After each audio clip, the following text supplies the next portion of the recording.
So hello students, कैसे हैं आप सब लोग। एक बार फिर से स्वागत है हमारे यूट्यूब चैनल यू एजुकेशन पर। गाइस, हमारे पिछले जो इस चैनल का नाम ए टू जेड एजुकेशन था, जिससे मैंने इसका नाम चेंज करके यू एजुकेशन रख दिया है। अब यू का मतलब क्या होता है वो तो आपको फ्यूचर में मेरे लेक्चर्स में पता चल जाएगा। अभी मैं आपको इसका मतलब शायद नहीं बता पाऊँगा। तो फिलहाल हम अपने जो चैप्टर जिस कारण से आप इस वीडियो के अंदर देखने लिए आए हो, तो उस पर फोकस करते हैं। तो आज हम पढ़ने वाले हैं 11th का जो NCERT CBSE है, जो उसका जो सेकंड चैप्टर है we are not afraid to die. काफ़ी अच्छा चैप्टर है, ये स्टोरी है और बहुत अच्छी है। इसको दो व्यक्तियों ने मिलकर लिखा है, दो पोएट है इनके। एक है गॉर्डन कुक और दूसरा है एलन ईस्ट। बहुत अच्छी स्टोरी है, आपको बहुत मज़ा आएगा अगर आप अच्छे से पढ़ते हो तो। और अगर आप इस वीडियो के बीच में किसी भी क्लिप्स को मिस मत करिएगा, क्योंकि अगर आपने किसी भी क्लिप्स को मिस किया है तो आपको शायद ही कुछ समझ में आएगा। तो फ़िलहाल मैं बता दूं कि 11th क्लास की है इंग्लिश में हॉर्नबिल की चैप्टर सेकंड। इसका फर्स्ट वाला चैप्टर मैंने अच्छे से आपको कंप्लीट करवा दिया है, और जाकर आप देख सकते हो मेरे फर्दर लेक्चर्स, जो कि पिछले लेक्चर के लिंक मैंने आपको डिस्क्रिप्शन में ज़रूर दे दूँगा, वहाँ पर जाकर आप चेक कर सकते हैं। तो अब हम इस चैप्टर की स्टार्ट अच्छे से कर लेते हैं। ठीक है दोस्तों, अब यहाँ पर हम चैप्टर की स्टार्ट करने वाले हैं। देखिए, पहले मैं आपको बता दूँ कि यहाँ पे जो है ये सेंटेंस दे रखे हैं, ये सेंटेंस आपको आपके चैप्टर में ज़रूर मिल जाएंगे। जैसे कि कुछ बच्चों को ज़रूर पता है और इनका मतलब क्या है वो भी मैं आपको बहुत अच्छे से बताऊँगा इस चैप्टर के बीच में। तो फिलहाल चलो चैप्टर स्टार्ट कर लेते हैं कि क्या है क्या नहीं है। इन जुलाई 1976, ठीक है, 1976 का वक्त था और जुलाई का टाइम था। My wife Mary son Jonathan. अब यहाँ पे माई क्या कौन है, ठीक है, इसके कितने राइटर है, दो राइटर है, ठीक है, जिसमें से ये माई किसका राइटर है। तो अब हम देखना है कि माई ये है गॉर्डन कुक, ठीक है। अब एलन इसका तो इसमें बहुत कम देर का दिया ही नहीं। गॉर्डन कुक को यहाँ पे माई का दिया हुआ है। गॉर्डन कुक की वाइफ का नाम मैरी है। गॉर्डन कुक की वाइफ का नाम मेरी है और सन जोनेथन है, जिसकी उम्र 6 साल है, ठीक है। जोनेथन की उम्र 6 साल है। डॉटर सुजैन की उम्र 7 साल। And I set sail from Plymouth England. और जो इनका पूरा परिवार है राइटर का, गॉर्डन कुक का, वो समुद्री यात्रा करते हैं कहाँ से, इंग्लैंड के प्लाईमाउथ से। अब इंग्लैंड का प्लाईमाउथ कहाँ पर, वो आपको स्क्रीन पर देखने को मिल रहा होगा। To duplicate the Gordon Cook the world voyage made 200 years earlier by captain James Cook. अब कैप्टन जो जेम्स कुक है, ठीक है, कैप्टन जेम्स कुक है, वो बहुत अच्छे मतलब ऐसे इंसान थे जिन्होंने 200 साल पहले पूरे समुद्री यात्रा की थी। और इतनी बड़ी यह समुद्री यात्रा की थी जितनी अभी तक किसने भी नहीं की, वो पूरी दुनिया की समुद्री यात्रा की थी। तो गॉर्डन कुक जैसे उन्होंने ये समुद्री यात्रा की थी, वैसे ही वो समुद्री यात्रा करने की उनकी इच्छा थी। For the longest time Mary and I कौन है, गॉर्डन कुक, अ 37-year-old बिजनेसमैन। मतलब 37-year-old बिजनेसमैन कौन है, गॉर्डन कुक है dreamed of selling in wake of famous explorer. अब गॉर्डन कुक और मेरी, उनकी वाइफ मेरी का लंबे समय से ये इच्छा थी कि वो कैप्टन जेम्स कुक की जैसे पूरे दुनिया की जल यात्रा ज़रूर करें। उनकी इच्छा थी बहुत अच्छे से। And for the past 16 years, और पिछले 16 सालों में उन्हें क्या किया था, we had spent all the our leisure time honing our seafaring skills in British waters. और जो ब्रिटिश की नदियों में उन्होंने अपनी स्किल्स को बढ़ाया। कौन सी स्किल्स को, जो कैप्टन होते हैं समुद्र जहाज में कैप्टन होते हैं, उनकी उनकी स्किल्स को बढ़ाया। और कैसे यात्रा करते हैं, जल यात्रा, तो वो सब उन्होंने 16 साल के अंदर सीखा। अब लेजर टाइम का मतलब क्या होता है, लेजर टाइम का मतलब खाली समय, मतलब 16 साल वो एकदम फ्री थे, तो उन्होंने 16 साल में अपना बस इतना सा स्किल्स को बढ़ाया है, क्योंकि बहुत ज़्यादा टाइम होता है यार 16 साल। आवर बोट वे वोकर, उनका जो बोट था उसका नाम क्या था, वे वोकर, ठीक है। और 23 मीटर, जो कि 23 मीटर लंबा था, 30 टन वुडन हल्ड ब्यूटी और 30 टन भारी था, वो भी लकड़ियों से। हैड बीन प्रोफेशनली बिल्ट, और उसको प्रोफेशनल लोगों से बनवाया था, एरेगरस ने बनवाया था। She had spent month we had spend month fitting it out and testing it in the roughest weather we could find.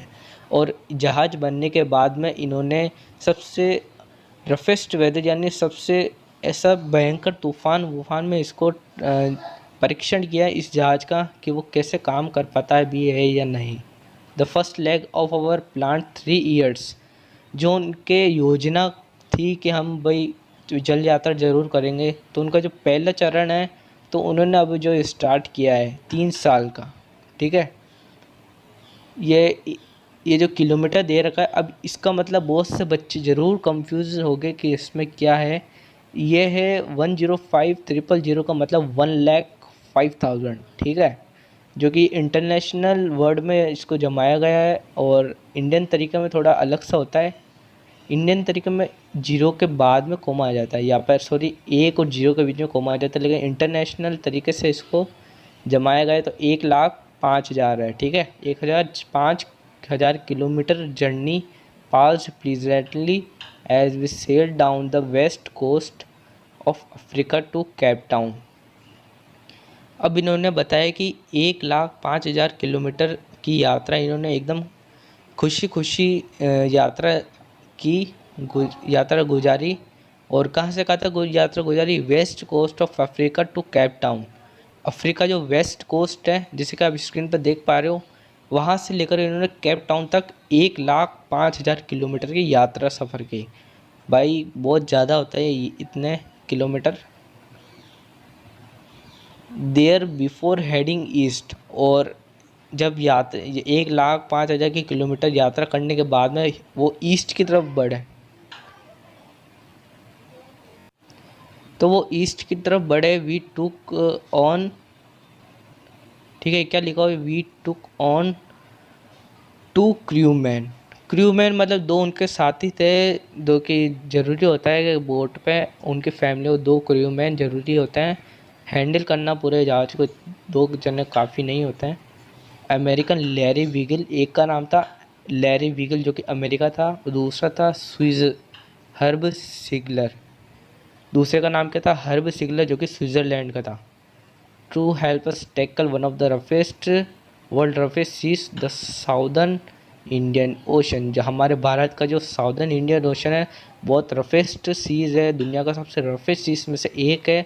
और ये 2 क्रूमैन उनके हेल्प करेंगे कि इसको कैसे पार किया जाए। तो आगे आप बहुत कठिनाइयाँ आने वाली, तो देखते आगे क्या होता है। On our second day of Cape Town, ठीक है, केप टाउन तक पहुंचने के बाद में उनके दूसरे दिन में क्या होता है देखते हैं हम। We began to encounter strong gales. Gales का मतलब हवा होती है, तेज़ आंधी होती है। तो उन्होंने केप टाउन के बाद में दूसरे दिन को बहुत तेज़ आंधियों का सामना किया for the next few weeks, और अगले कुछ हफ्तों तक they blew continuously, gales did not worry me, और वे लगातार बह रहे थे। जो कि गेल्स यानी जो आंधी तूफान थे, वो ऑथर को थोड़ा मतलब चिंता नहीं कर रहे थे। ऑथर को इतनी चिंता नहीं थी इन आंधियों से नुकसान होने की। But the size of the waves were alarming, लेकिन इन आंधियों से जो लहरें उठ रही थी बहुत बड़ी बड़ी, अप टू 15 मीटर, मतलब 15 मीटर तक की जो लहर है वो उठ रही थी, वो उन्हें सबसे ज़्यादा ही परेशान कर रही थी। As our as main mast, और जो वेव की जो हाइट थी वो लगभग उनके मेन मास्ट की जैसे ही थी। अब यहाँ पर आपको एक कॉन्सेप्ट है, अब आपको पता नहीं होगा कि मेन मास्ट का मतलब क्या होता है। सबसे पहले तो आपको जो स्क्रीन पर दिया गया है, आपको एक अच्छे से डायग्राम में समझाने वाला हूँ। सो स्टूडेंट्स, अब मैं आपको बताने वाला हूँ बहुत इम्पोर्टेंट नंबर तो मतलब इनके पार्ट्स हैं। तो बोट के जो पार्ट्स होते हैं, जैसे ये पार्ट्स हो गया, तो इन पार्ट्स को हमें अच्छे से याद रखना कि किसको क्या बोलते हैं। जैसे कि इस वाले पार्ट्स को जब भी मैंने निशान किया, इस वाले पार्ट्स को, तो इसको हम मास्ट बोलते हैं। तो ये जो आपको कुछ टर्म आपको याद रखनी है, सिर्फ मैं बता रहा हूँ वही टर्म याद रखनी है ज़्यादा याद आपको कुछ याद नहीं करना है, तो मैं अभी बता दूँ, ठीक है।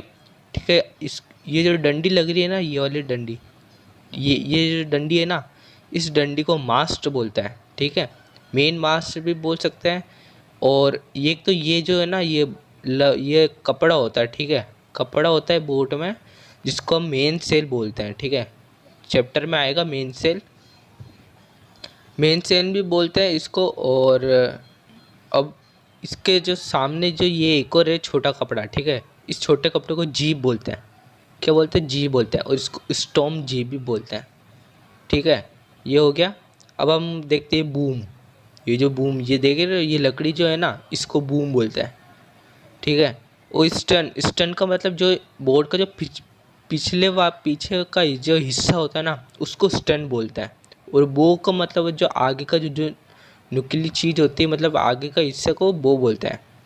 और सेंटर बोर्ड मतलब ये जो नीचे जो आपको ये दिख रहा है, इसको कील बोलते हैं। जैसे वो वाली कील तो आपने देखी होगी, जिसे वो हथौड़े से ठोकते हैं, वैसे उसकी जैसे इसका भी नाम थोड़ा कील है। बस इतना सा आपको कुछ याद रखना है। तो आपको, हाँ, एक टर्म एक और है जो रह गई है। एक टर्म एक और है, स्टार बोर्ड साइड और पूल साइड, ठीक है। स्टार बोर्ड साइड और पूल साइड क्या होता है, ठीक है। Star board side, right side of the ship, ship का जो राइट साइड है उसको स्टार बोर्ड साइड बोलते हैं। जैसे कि ये शिप है, तो इसका राइट साइड कौन सा है? ये रहा, ये इसका राइट साइड है, ये इसका राइट साइड है, तो इसको स्टार बोर्ड साइड बोलेंगे, ठीक है। और इसका जो लेफ्ट साइड है, ठीक है, ये वाला उस तरफ का जो साइड है उसको बोलेंगे हल साइड, ठीक है। याद रखना आपको कुछ क्या क्या याद रखना से, मैं आपको बता दूँ, सब कुछ याद रखने की ज़रूरत नहीं है, कुछ कुछ आपको याद रखना है, ठीक है। एक बार फिर से आपको बता देता हूँ क्या क्या आपको याद रखना है, ठीक है। ठीक है, एक बार फिर से बता देता हूँ। सबसे पहले आपको तो एक मास्ट याद रखना है, ठीक है। मास्ट याद रखना है, जीब याद रखना है, मेन सेल याद रखना है, स्टर्न याद रखना है, और ये कील होते, कील सेंटर बोर्ड भी बोल सकते हो, कील याद रखना है, बूम याद रखना है, स्टारबोर्ड साइड किसे कहते हैं, और स्टारबोर्ड के साथ में और हल साइड किसे कहते हैं। वो बस इतनी सी चीज़ आपको याद रखनी है, आगे आपको कोई दिक्कत आने वाली नहीं है। तो चलिए अपने चैप्टर की तरफ चलते हैं। तो जैसे कि हमने कहाँ तक पढ़ लिया था, हमें पता, हमने यहाँ तक पढ़ लिया था, ठीक है। एक बार इसको वापस पढ़ लेते हैं। But the size of the waves were alarming up to 15 metres. जो कि लहरों का जो साइज़ था वो बहुत भयंकर रूप से 15 मीटर तक चला गया था, as high as our main mast. और जैसे कि यहाँ पे देखा, मेन मास्ट जो आपको पता है कि बोट का कितना ऊपर हो, जैसे कि ये बोट है, ठीक है। ये बोट का जो कितना ऊपर का जो ये रहता है ना, तो इस मास्ट के जितना ही इतनी ऊंची ऊंची लहर उठ रही थी, ठीक है। अब आगे देख लेते हैं एक बार। थोड़ा सा बड़ा कर लेता हूँ ताकि ना आपको दिक्कत आए ना मुझे दिक्कत आए। चलो, इनफ है। December 25 found us 3500 kilometres east of Cape Town. अब 25 दिसंबर को उन्होंने क्या पाया कि केप टाउन जो है, उन्होंने जो यात्रा शुरू की थी, तो 25 दिसंबर को उन्होंने 3500 किलोमीटर की यात्रा कंप्लीट कर ली थी, ठीक है। और यात्रा कहाँ की कंप्लीट करती? East of camp town. Camp town के ईस्ट की तरफ वो जा रहे थे, तो ईस्ट में उन्होंने 3500 किलोमीटर की यात्रा कंप्लीट कर ली थी। डेस्पाइट एट्रोसियस वेदर, और इतना ख़राब मौसम के बावजूद भी, we had a wonderful holiday complete with a Christmas tree. और आपको पता है कि 25 दिसंबर को जो एक क्रिसमस डे आता है, तो उन्होंने 25 दिसंबर को भी उन्होंने क्रिसमस डे ज़रूर सेलिब्रेट किया था। New year's day so no improvement in the weather. और न्यू ईयर के दिन उनको होप था कि यार जो मौसम है चेंज हो जाएगा, बट जो है मौसम चेंज नहीं हुआ। But we reason that it had to change soon. लेकिन ये बाद में चेंज हुआ, and it did change for the words. लेकिन ये चेंज हुआ उनके अच्छे के लिए नहीं, उनके बुरे के लिए चेंज हुआ। आगे देख लेते एक बार। एट डाउन ऑन जनवरी 2 और अब यहाँ पे देखिए इस डैन का मतलब क्या होता है, ठीक है। डैन का मतलब यहाँ पे मॉर्निंग होता है, ठीक है। तो 2 जनवरी की सुबह को क्या हुआ था, 2 जनवरी की सुबह को द वेव्स वेर गाइनेटिक, मतलब जो लहरें थी वो काफ़ी विशाल हो गई थी 2 जनवरी को। We were sailing with only a small storm jib, और वो जो सेलिंग यानी क्या होता है, जल यात्रा करना, ठीक है। तो वो जल यात्रा कर रहे थे सिर्फ स्टॉर्म जीप पे, जो छोटी वाली जो जीप होती है, अभी मैंने आपको बताई थी, जैसे कि आप देख पा रहे हो स्क्रीन पर।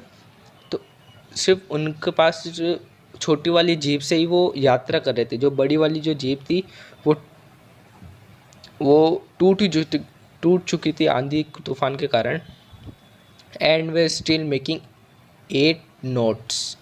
अब यहाँ पर इस और वो स्टॉर्म जीप के साथ में वो सिर्फ 8 नॉट्स की स्पीड बना रही थी। अब 8 नॉट्स में कितनी स्पीड, अब जो वो शिप थी वो 8 नॉट्स की स्पीड कवर कर रही थी। अब यहाँ पर देखते कि 1 नॉट्स का मतलब क्या होता है, ठीक है। नॉट्स का मतलब कुछ स्पीड होती है, जहाज में स्पीड को मापने पर उस नॉट्स होता है। जैसे कि हम गाड़ियाँ चलाते हैं तो उसमें किलोमीटर पर आवर होता है ना, तो वैसे नॉट्स में जैसे शिप के लिए अलग होता है स्पीड, तो उनका नॉट्स होता है। अब 1 नॉट्स में होता है इतना किलोमीटर, 1.852 किलोमीटर पर आवर, ठीक है। 1 नॉट्स का मतलब इतना है। तो 8 नॉट्स का कितना होगा आप समझ आए होंगे।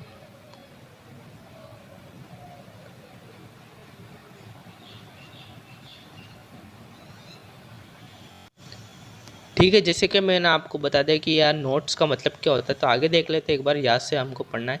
As the ship rose to the top of each wave, और जैसे ही लहरें उठ रही थी तो शिप जो थी वो लहर के ऊपर जा रही थी। मतलब शिप के नीचे जो था वो लहर है ना, बहुत तेज़ी से कोई ऊपर उठ रही थी कोई नीचे उठ रही थी। We could see endless enormous sea rolling towards her, और जैसे तो उनका शिप लहरों को जी थोड़ा ऊपर होता था तो वो देखते क्या क्या देखते थे, बहुत बड़ा विशाल समुद्र, बहुत खतरनाक समुद्र उनको दिखता है। और आपको पता है कि समुद्र बहुत बड़ा है, हमारे पृथ्वी पर समुद्र का जो एरिया वो बहुत ज़्यादा है। And the screaming of the wind and spray was painful to the ears, और जो पानी का जो आवाज़ आ रहा था, वो जो हवा का आवाज़ आ रहा था, वो उनके लिए बहुत ही इरिटेशन जैसा हो गया था, उनके बिल्कुल अच्छा नहीं लग रहा था। To slow the boat down, और अब उनको क्या है, उनकी नाव को धीमे करना था। तो धीमे कैसे करते देखते हैं। We drop the storm jib, उन्होंने स्टॉर्म जीप को खोल दिया। स्टॉर्म जीप कौन सा है, मैंने आपको अभी बताया था। जैसे कि स्टॉर्म जीप कौन सा है, lest a heavy mooring rope in loop across the stern. और पहला काम तो देखो उन्होंने क्या किया था, स्टॉर्म जीप को खोल दिया था।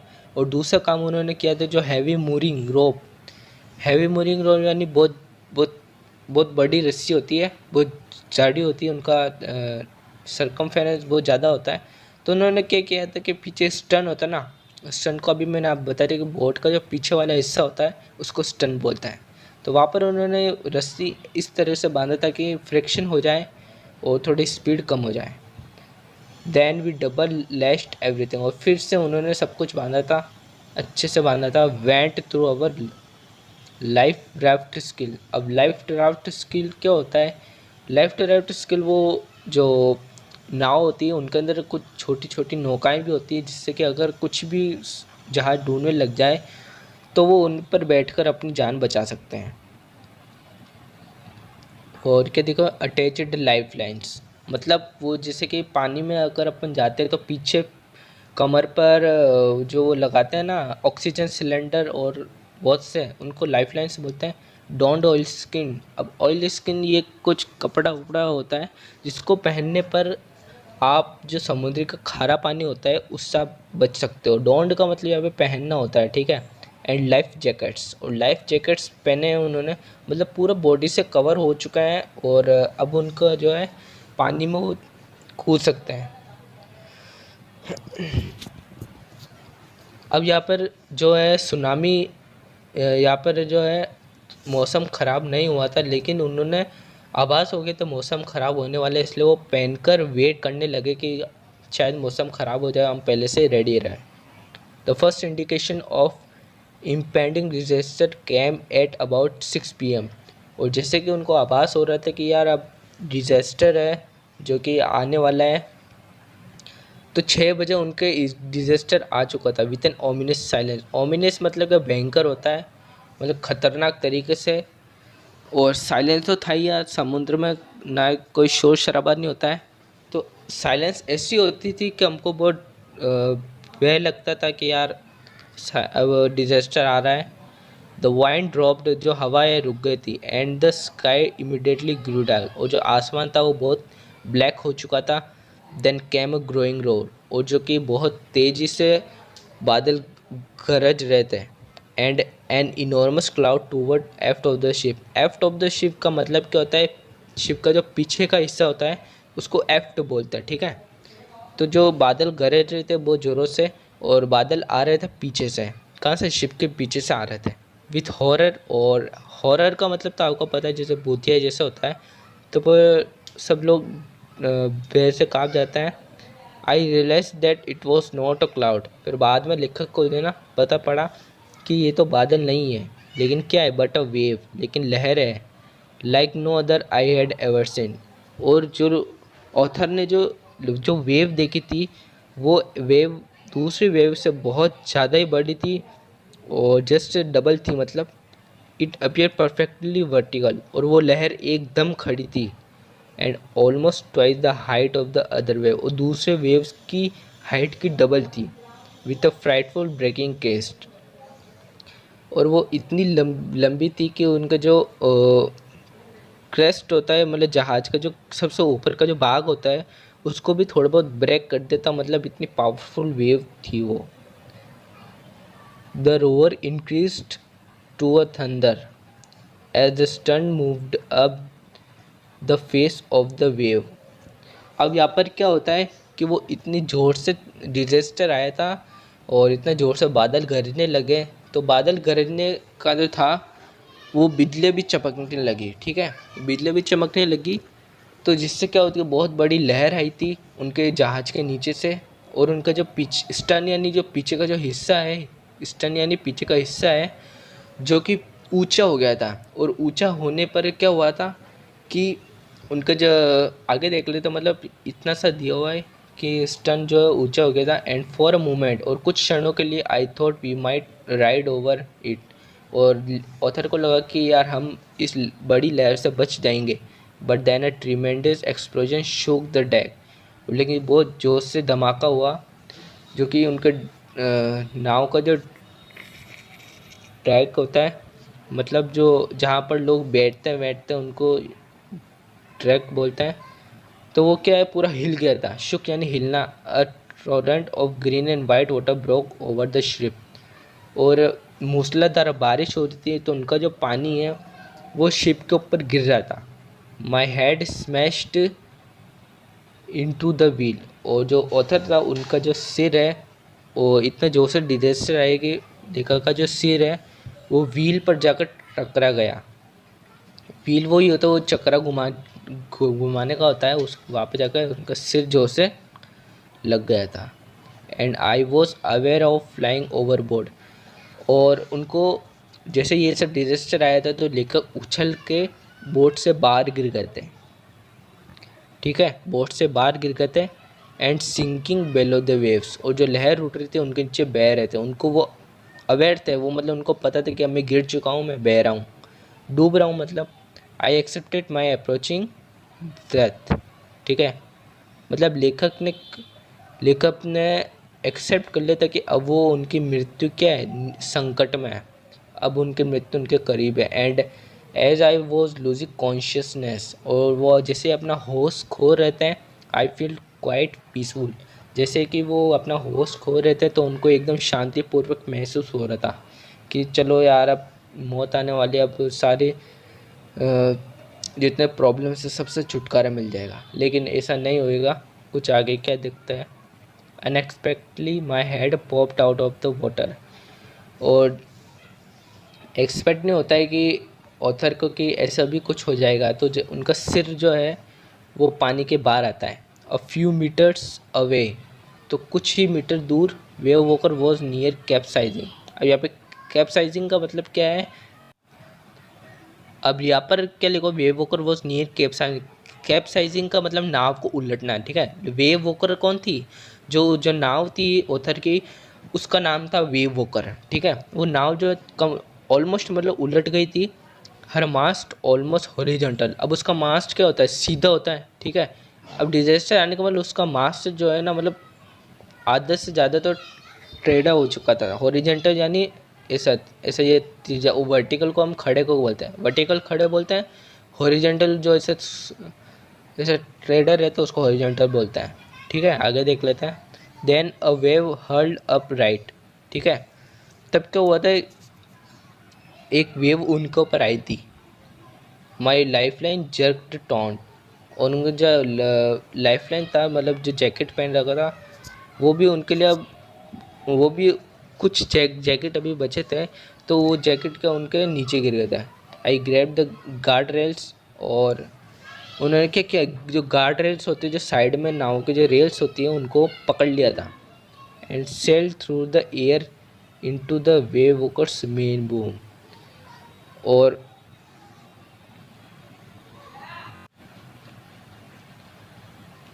then a wave hurled upright। अब हर्ल्ड का मतलब क्या होता है, देखिए अब जो लहर थी वो बहुत तेज़ी से आई थी, कि देखिए यहाँ पे बताया गया है कि वेव को जो वो नियर्स कैप्साइजिंग, मतलब जो वेव को थी वो उलट गई थी। अब जो वेव के कारण है वो नाव जो आधी उलट गई थी वो फिर से सीधी हो गई। माई लाइफ लाइन जग्ड टॉन्ड, और जो लाइफ लाइन था ऑथर का, वो बहुत मेरे मतलब पूरा हिल गया था, ठीक है। और कुछ लाइफ लाइन जो बचे हुए थे वो पानी में गिर गए थे, बहुत सी चीज़ें पानी में गिर गई थी, वो हम देखते आगे क्या है। आई ग्रैब द गार्ड रेल्स, ठीक है।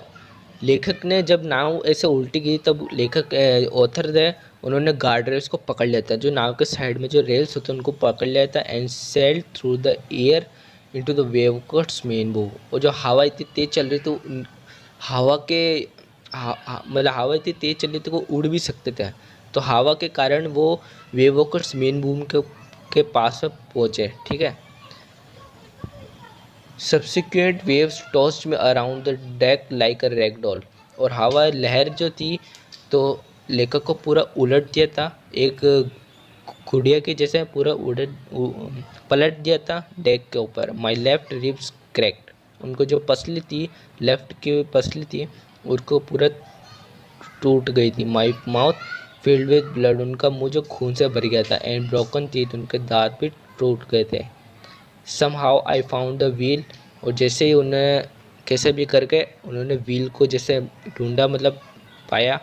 Land up the stern for the next wave and hung on, तो उन्होंने क्या क्या किया, अपने जो नाव थी वो उसकी दिशा थोड़ी बदल दी थी, और नेक्स्ट मतलब अगली लहर के लिए वो रेडी है।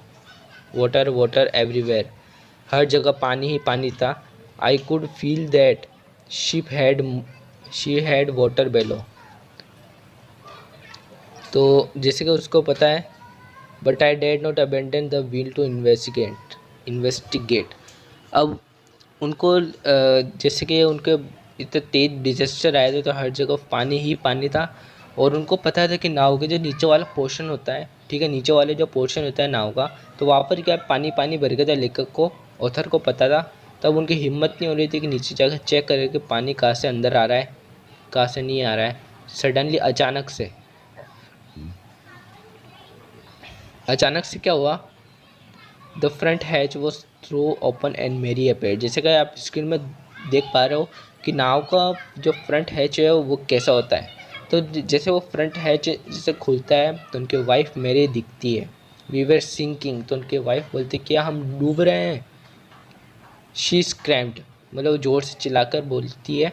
The decks are smashed, we are full of water. तो वो इसके साथ में ये भी बोलती है कि जो डेक है वो ज़्यादातर टूट चुका है और हम पूरे पानी से भर चुका है। ट्रेक द व्हील, तो उनका जो ऑथर है उनके वाइफ बोलते हैं लो इस व्हील को पकड़ो। I shouted as I screamed for the hatch, तो लेखक चिल्लाकर उनको बोलते Larry and her were pumping like a man में। तो ऑथर नीचे जाकर चेक करते हैं नीचे, तो लैरी जो हर्ब उनके दो क्रूमैन थे, तो लेरी और हर्ब, जैसे कि आपको पता है कि 2 क्रूमैन भी उनके साथ आए थे, तो वो नीचे पंप कर रहे थे, मतलब पानी को बाहर निकाल रहे थे। और किसकी तरह, पागलों की तरह, मैडमैन यानी पागल की तरह है ना। ब्रोकन टिम्बर्स हंग एट क्रेजी एंगल्स, नीचे देखा कि उन जो टिम्बर्स थे वो ऐसे लटके हुए थे जैसे क्रेजी एंगल, वो अलग तरह के एंगल में लटके हुए थे। The whole starboard side bulged inward, जो स्टारबोर्ड साइड, जैसे कि मैंने आपको बताया था, स्टारबोर्ड साइड कौन सा होता है, तो स्टारबोर्ड साइड जो है टूट चुका था ज़्यादातर उसका पार्ट, और अंदर की तरफ टूट चुका था। Cloth, crockery, charts, tins, toys lost about in deep water, और ये जितने भी नाम देख रहे हैं, कपड़े, क्रॉकरी, चार्ट, टिन, बच्चों के खिलौने, सब चीज़ें जो हैं पानी में डूब चुकी थी। आई हाफ स्विम, और वो थोड़े तैर कर गए। Half squalled in the children's cabin, थोड़ा तैर कर गए और थोड़ा घसीट कर गए। कहाँ पर गए, बच्चों के केबिन में। और वो बच्चों से पूछते हैं are you all right, I ask, तो उन्होंने पूछा कि क्या तुम ठीक हो बेटा। Yes they answer from upper bunk, तो उनके ऊपर का जो बंक था, मतलब पलंग के ऊपर जो पलंग होता है वो बंक होता है, ठीक है। तो ऊपर से जो बंक में वहाँ से आवाज़ आती है, येस पिताजी हम ठीक है, but my head hurts a bit. तो सुई बोलती है, सुई का जो हेड होता है वो किसी से टकरा जाता है, उनका जो सिर होता है फूल जाता है। Pointing to a big bump above her eyes, और जो सुई अपना जो हाथों से इशारा करते हो बता दी कि मेरे यहाँ पर सूजन आ चुकी है। I had no time to worry about bumped head, और जो ओतर के पास अपने बच्चे के जो सूजा हुए सिर था उसके लिए कोई वक्त नहीं था अभी। After finding a hammer screws and canvas, जैसे ही ऑथर ने स्क्रू कैनवास को ढूंढा, हथौड़े को भी ढूंढा। I struggle back on deck, जैसे वो फिर से उन्होंने स्ट्रगल किया। स्ट्रगल कैसे किया, थोड़ा आदत तैर कर गए थे, थोड़ा घसीट कर गए थे, क्योंकि उनकी पसली टूट चुकी थी और वो दर्द से करा रहे थे, इसलिए फिर से उन्होंने स्ट्रगल करके फिर से डेक पर गए। डेक पर क्या लेकर गए, hammer, screw, canvas. With the starboard side bashed open, we were tracking water with each wave that broke over us. और जहाँ से स्टारबोर्ड साइड टूटा हुआ था वहाँ से हर लहर की वजह से पानी बहुत ज़्यादा अंदर आ रहा था। If I could not make some repair we would surely sink, और जो स्टारबोर्ड साइड टूटा हुआ था वहाँ पर उन्होंने थोड़ी बहुत हो सके उतना रिपेयर किया था, और अगर वो रिपेयर नहीं करते तो वो पक्का डूब जाता है। Somehow I managed to stretch canvas and secure waterproof hatch covers across the gaping holes। ठीक है, अब यहाँ पर क्या है, मतलब है कि जो लेखक ऑथर था उन्होंने कैनवास क्या होता है आपको जैसे कि पता है कैनवास क्या होता है। कैनवास को उन्होंने इस तरह से लगाया कि जैसे जो ब्लॉक पोर्शन था वो थोड़ा सा जितना हो सके उतना ढक जाए, ठीक है। जहाँ से छेद हो रहा था वो थोड़ा ब्लॉक हो जाए ताकि पानी अंदर ना आ सके। Some water continue to stream below, और कुछ पानी अभी भी था जो कि कंटिन्यू बह रहा था, but most of it was now being deflected over. लेकिन अब क्या है, तो पहले से थोड़ा सही हो चुका है और अब उनका जो पानी अंदर आ रहा था तो वो थोड़ा डिफ्लेक्ट हो चुका, मतलब वापस अपने अंदर नहीं आ रहा था, ठीक है। अब यहाँ पर क्या, जो more problem arose when our hand pump started to block up with debris floating around the cabins. अब सबसे ज़्यादा समस्या यहाँ पे कहाँ पर आई, जब उनको जो हैंड पंप था, हाथ से पंप करने का। एक सेकेंड पहले आप मुझे ये बताओ कि पंप का मतलब क्या होता है, ठीक है। पंप का मैं बता देता हूँ, चलो। पंप का मतलब यह होता है कि पानी को, कोई पानी अंदर है उसको बाहर निकालना या अंदर निकालना, तो इसको पंपिंग कहते हैं। जैसे अपने दिल में पंपिंग होता है तो वो वैसे इसमें पंपिंग होता है कि अंदर वाली चीज़ को बाहर निकालना या बाहर वाली चीज़ को अंदर डालना, तो पंपिंग का मतलब यही होता है। अब जो क्या होता है, हैंड पंप थे, ठीक है, हाथों से पंप करने वाले भी होते हैं। तो डायबिटीज़ का मतलब क्या होता है, जो वो कंकड़ वंकड़ होते हैं, कचरे वचरे होते हैं, तो उनके अंदर कचरा फंस जाता है जिसके कारण वो काम करना बंद हो जाता है। And the electric pump short circuit, और जो दो तरह का पंप थे, electric pump, hand pump. Hand pump जो था वो कचरे से ख़राब हो चुका था, और इलेक्ट्रिक पंप क्या होता है, शॉर्ट सर्किट हो चुका था। तो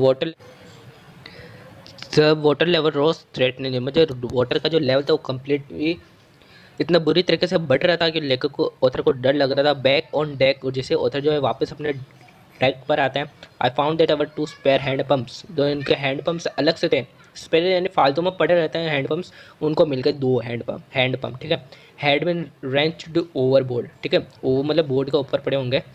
along with the forestry sail, the jeep and dinghies and the man in car. तो इन सभी के साथ में जो हैंड पम्प्स थे वो भी क्या है, पानी में गिर गए थे, ठीक है। पानी में कैसे गिर गए थे, वो जब डिजास्टर आया था तब उनकी जो नाव है पूरी उलट गई थी, जिसके कारण उनके जो बहुत सी इंपॉर्टेंट चीज़ें ना पानी में गिर गई थी। अब एंकर का मतलब क्या होता है वो आप देख सकते हो स्क्रीन पर, जैसे कि फोटो में के द्वारा मैं आपको समझा रहा हूँ। Then I remembered we had another electric pump.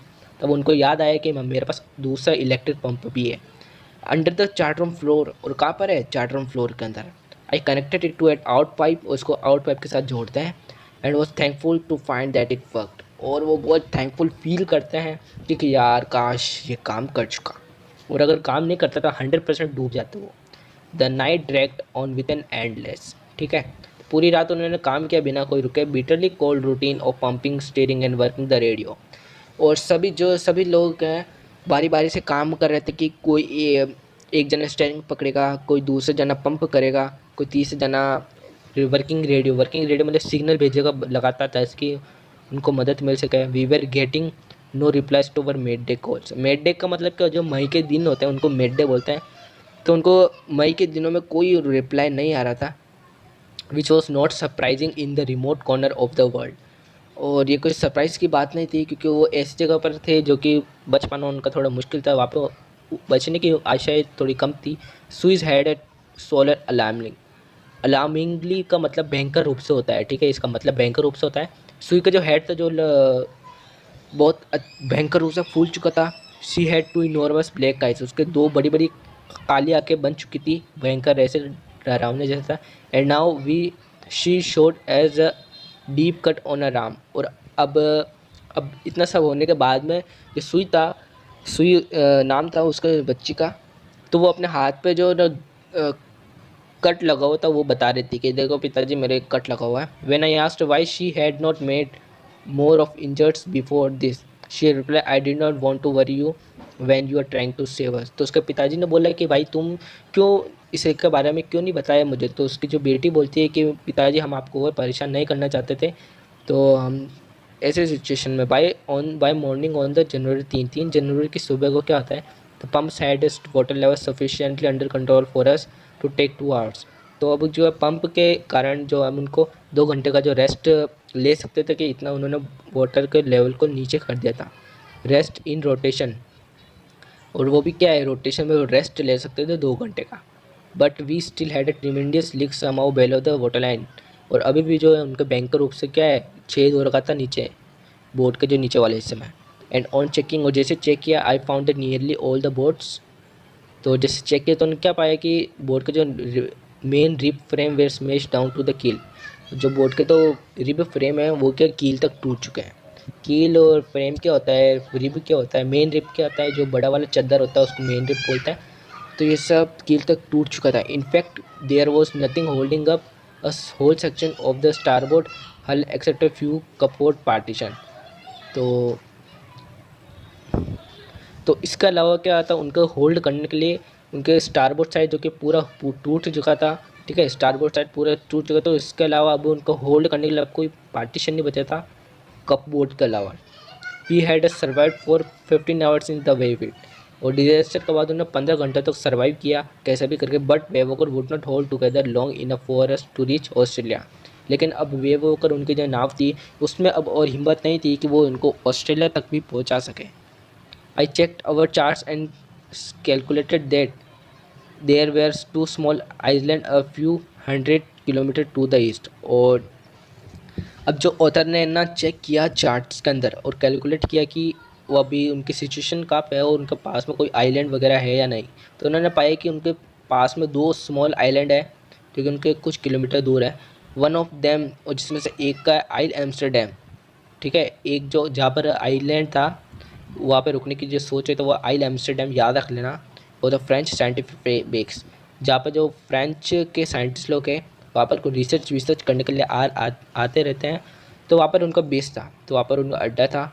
Our only hope to reach this pin pricks in the vast ocean. और इतने बड़े महासागर में उनकी सिर्फ यही आशा थी बचने की। पिन प्रिक्स का मतलब क्या होता है, अगर आप मैप में देखते हो इन आइलैंड को तो ये सुई के बराबर का होता है, इसलिए पिन प्रिक्स नाम बोला इनका। But unless the wind the seas abated and so we hoist sail, ठीक है, our chances would be slim indeed. लेकिन जैसे ही जो है हवा और हवा और जो महासागर था, ठीक है, समुद्र था, तो हवा और जो तेज चल रही थी तो उन्होंने अपने सेल को जो खोल दिया था उसको वापस लगाने की सोची थी, तो उनके चांसेस थे, क्या चांसेस थे, बचने के चांसेस ज़्यादा थे। The great wave had put our luxury engine out of action. तो जो लहर की वजह से उनको जो इंजन था वो भी काम करना बंद कर दिया था। ऑन जनवरी 4 जनवरी की सुबह को क्या होता है, सुबह नहीं मतलब कुछ भी हो सकता है, after 36 hours of continuous pumping, 36 घंटों के बाद लगातार पंपिंग करने पर we reach the last few centimetres of water. और अब वो जो बोट में थोड़ा सा ही पानी रह जाता है निकालने के लिए पंपिंग करते करते, now we had only to keep pace with the water still coming इन।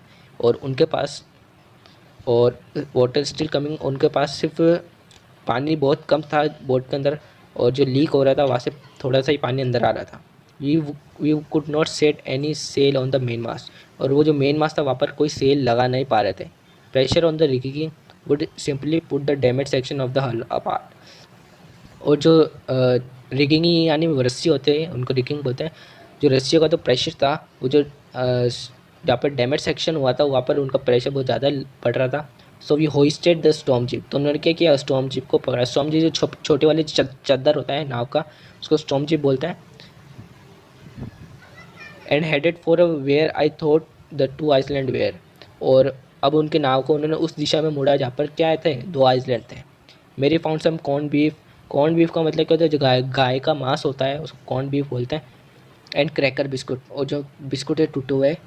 तो मेरे ने इन सबको पाया और and we ate our first meal in में। और 2 दिनों ने एक बार अपना फर्स्ट मील खाया, ठीक है, मतलब इतनी मतलब परेशानी आ गई थी उनके, खाने पीने की भी आ गई थी। But our respite our were short life. लेकिन उनको जो ये सब खाने के बाद में जो रिलीफ मिला, राहत मिली, वो बहुत छोटी थी। एट 4 PM, और 4 PM सुबह की नहीं, शाम की 4 PM, ठीक है, black clouds began building up behind us. और फिर से जो काले बादल छाए गए थे उनके ऊपर। Within the hour the wind was back to 40 knots. और कुछ ही घंटों में जो हवा की स्पीड है 40 नॉट्स तक पहुंच गई थी। 40 नॉट्स कितना होता है, बहुत ज़्यादा होता है। And the sea we are getting higher. और जो समुद्र फिर से इतना तेज़ी से भयंकर रूप में बदल गया था, फिर से लहर उठ रही थी, गिर रही थी। The weather continue to deteriorate throughout the night. जो मौसम था पूरी रात ख़राब चल रहा था। And by dawn on 5 January our situation were again desperate. और जो 5 जनवरी का उनकी हालत जो पहले सुधरी हुई थी, फिर से 5 जनवरी की सुबह को फिर से हालत उनकी बिगड़ गई थी। When I went in and to comfort the children. और फिर से वो जो कम्फर्ट जहाँ पर बच्चों के रूम में गए थे बच्चों का हालचाल पूछने, तो जॉन पूछता है, daddy are we going to die. तो जॉन पूछता है कि पिताजी क्या हम मरने वाले हैं। I try to assure him we could make it. तो उनके पिताजी ने उनको दिलासा दिया कि बेटा हम नहीं मरेंगे, हम कर लेंगे। But daddy, he went on, we are not afraid of dying if we can all be together, you and mummy and Sue and. तो जॉन का मतलब क्या है, तो जॉनथन पूरा नाम है उसके बेटे का। जॉनथन बोलता है कि डैडी हमको मरने से डर नहीं लगता है, हमको मरने से डर जब नहीं लगेगा जब हम सब एक साथ मरेंगे, ठीक है। और कौन कौन मरेगा, कि आप, मैं, मम्मी, सुई, हम सब एक साथ मरेंगे, तो मुझे क्या है, डर से बिल्कुल डर नहीं लगता है। तो यहाँ पर आप देख सकते हैं कि ये जो चैप्टर का टाइटल भी यही है, we are not afraid to we can all be together. तो ये चैप्टर का टाइटल है। तो जोनेथन ने इस टाइटल को बोला था।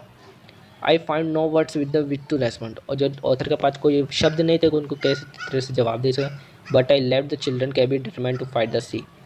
तो ऑथर ने जो है ना उनका कैबिन छोड़ा, उनके कैबिन से बाहर आ गए। और क्यों आ गए थे, जो इतना डिजास्टर आ रहा था उससे फाइट करने के लिए। With everything I had to. और जैसे कि उनको सब कुछ पता है, to protect the weakened starboard side. और स्टारबोर्ड साइड टूट चुका था, उसको प्रोटेक्ट करने के लिए I decided to have to with अनडेविड port hull facing the oncoming waves. और अब जो टूटा हुआ जो अनडैमेज पार्ट था, ठीक है, अनडैमेज पार्ट को उन्होंने इस तरह से यूज़ किया जो आने वाली वेव्स थी, तो उसके कारण इस अनडैमेज पार्ट से वो क्या है, बच सकते हैं। अनडैमेज पार्ट कौन सा था, स्टारबोर्ड साइड तो था राइट साइड में, और लेफ्ट साइड में क्या था, हल साइड, ठीक है। यूजिंग एन इम्प्रूवमाइड सी एंकर। एंकर मतलब क्या होता है मैंने आपको बताया। इम्प्रूवमाइड एंकर मतलब जो ख़राब वराब एंकर था उसको सही करके, of heavy nylon and 22 litre plastic barrels of paraffins. और ख़राब एंकर से उन्होंने एंकर को सही करके और भारी नाइलॉन रस्सी को लेकर 22 litre plastic barrels of paraffin. तो ये प्लास्टिक बैरल्स ऑफ पैराफिन क्या होता है? अब ये एक प्रकार का लिक्विड होता है जो कि जहाज में काम आ जाता है। अब किस काम में आता है ये अब पता नहीं है, बाकी जहाज में काम आने के लिए आता है 22 litre plastic barrels of paraffins. That evening, और शाम को, Mary and I set together holding, और मेरी और जो ऑथर थे गॉर्डन कुक दोनों हाथ पे हाथ रखे बैठे थे। As the motion of the ship bought more and more water in through the broken planks, और जो शिप में जो ब्रोकन प्लांक्स थे उनकी वजह से पानी और आ गया था अंदर। We both felt the end was very near, और अब उनको लग रहा था कि उनका अंत जो है करीब है। But Wavewalker rode out the storm and by morning of January 6, लेकिन जो वेवॉकर है उस स्टॉर्म आया था, मतलब डिजास्टर से बचने में कामयाब हुआ।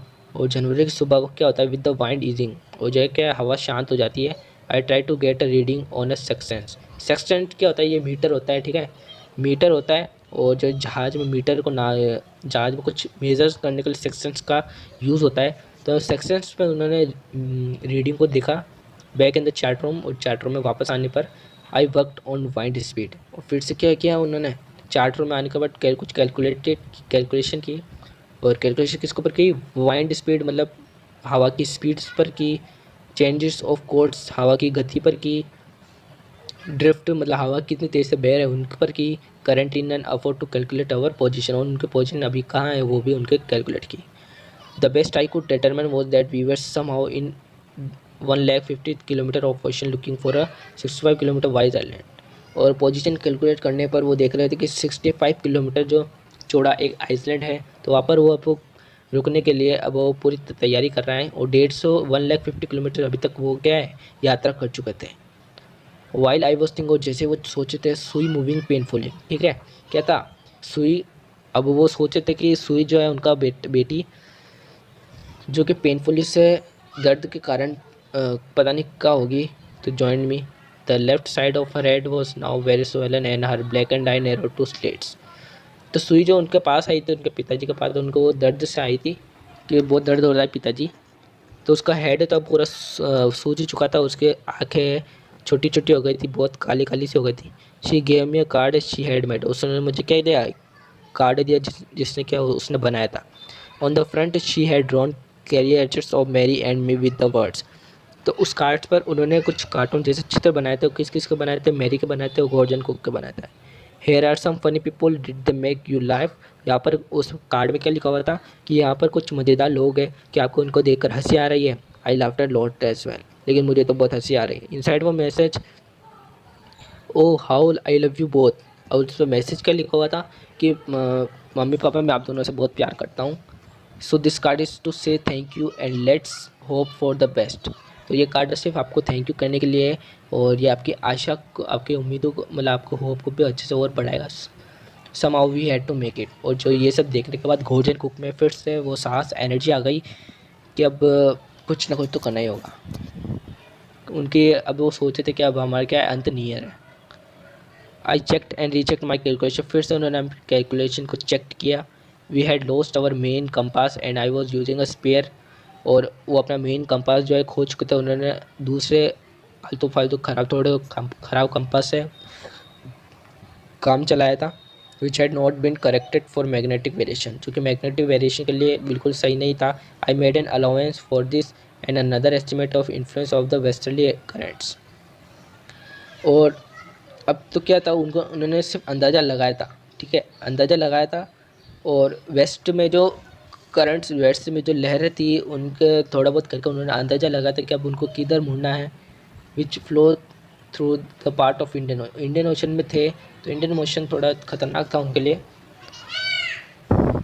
अबाउट 2 PM, ठीक है, दिन के दोपहर के 2 बजे, I went on deck and asked Larry to steer a course of 185 degree. Larry कौन था? क्रूमैन था उनका।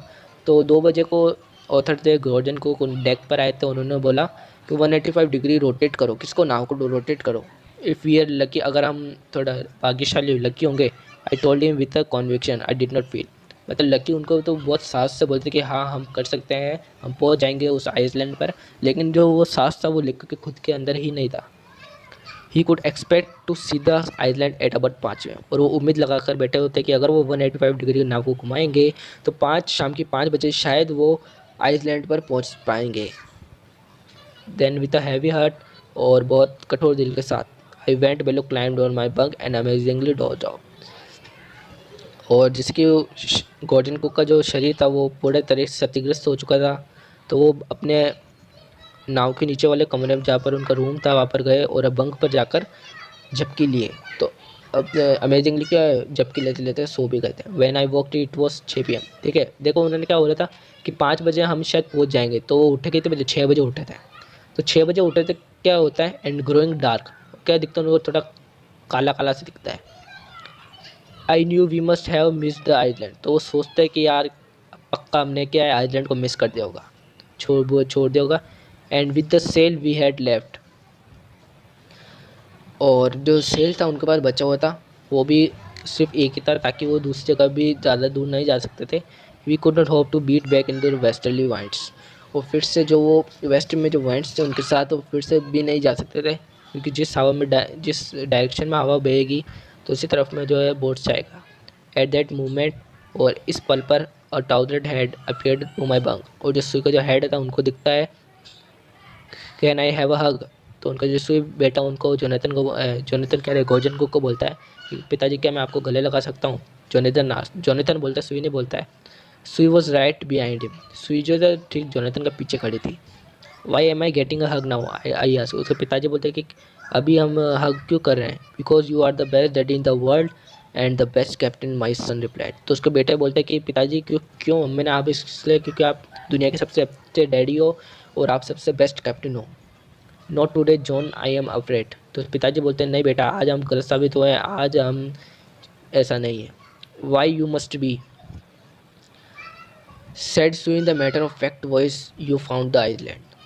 तो जो सुई है उनका सुई है, तो उनको बोलता है नहीं पिताजी ऐसा नहीं है, हम आपने आइलैंड को ढूंढ लिया है। तो पिताजी बोलता है व्हाट, आई शाउट है। तो उनके पिताजी थोड़ा अचंभे के साथ बोलता है कि what, it's out there in front of us. और जैसे वो बाहर निकल कर देखते हैं तो चोरस as big as serve better, और देश सब इकट्ठा होकर देखने लग जाते हैं जैसे कि वो कोई जंग जीत लिया हो। आई रेस्ट ऑन डेक, और वो डेक पर फटाफट से जाते हैं। Guest with relief at the stark outline of Ile Amsterdam. तो आइल एम्स्टरडैम जो उनको पहुंच जाते हैं, जो कि जहाँ पर उनकी होप थी बचने की। It was only a bleak piece of volcanic eros. और ये आइल एम्स्टरडैम पर क्या हुआ था कि जो वोल्केनो ज्वालामुखी थे उनके फटने की वजह से वहाँ पर जम गई थी, जिस कारण वो आइलैंड बना हुआ था विथ लिटिल वेजिटेशन। वहाँ पर पेड़ पौधे थोड़े कम थे। The most beautiful island in the world, और उनके लिए तो सबसे ज़्यादा खूबसूरत आइलैंड यही होगा, क्योंकि इनकी वजह से वो बच पाए हैं।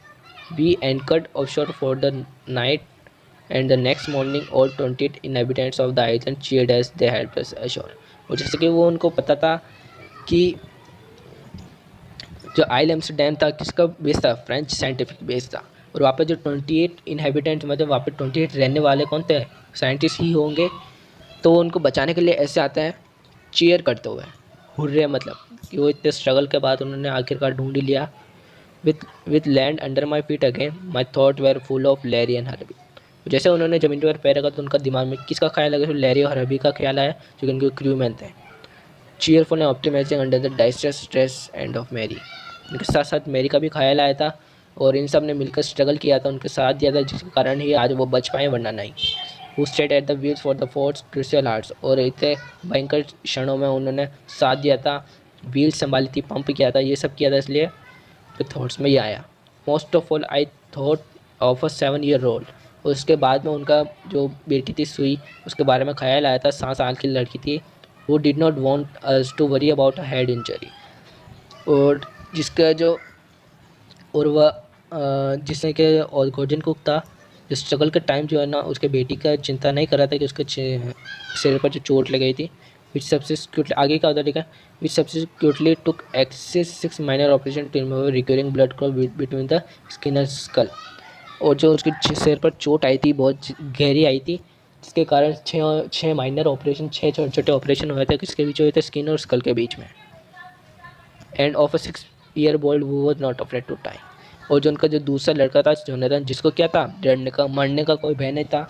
तो उम्मीद करता हूँ दोस्तों यार स्टूडेंट्स, अगर आपको ये वीडियो पसंद आई हुई तो इस वीडियो को प्लीज़ लाइक कर दीजिए, क्योंकि ये क्या होता है, लाइक करने से मुझे मोटिवेट मिलता है कि मैं आपके लिए ऐसी और इन्फॉर्मेशनल जो है वीडियोज़ आपके लिए लिख के आता रहूँ।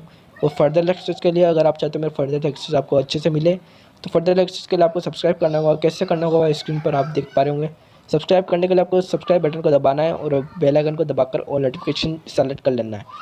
तो ऐसे करने के बाद में आप हमारे फैमिली का जो है मेम्बरशिप मतलब फ्री में आप हमें ज्वाइन कर सकते हो यू एजुकेशन को। सो दोस्तों मिलता है नेक्स्ट वीडियो में, और कमेंट में हमें ज़रूर बताना कि अगर मेरे से कोई गलती हो जाती है या फिर किसी भी कुछ भी अगर आपको कोई इशू हो तो हमें कमेंट कर सकते हैं। मैं 100% आपको रिप्लाई ज़रूर दूंगा। Take care.